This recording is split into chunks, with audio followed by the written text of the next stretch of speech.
Hello and welcome to Touch to Click. In today's video we'll show you how to see watched history on Instagram so you can easily find and rewatch your favorite reels.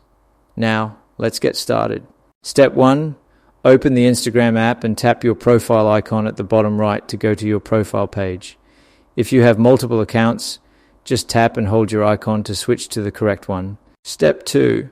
Tap the 3 horizontal lines in the top right corner to open the menu.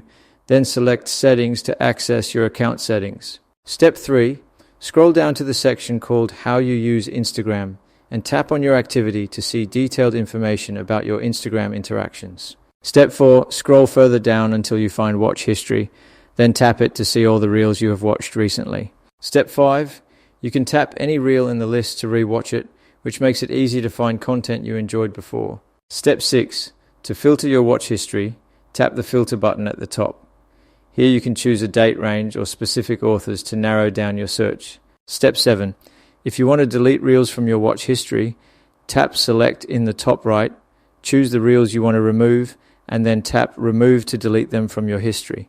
Now you know how to view, filter, and manage your Instagram Reels watch history easily. Thanks for watching, and don't forget to subscribe to Touch to Click for more useful tips.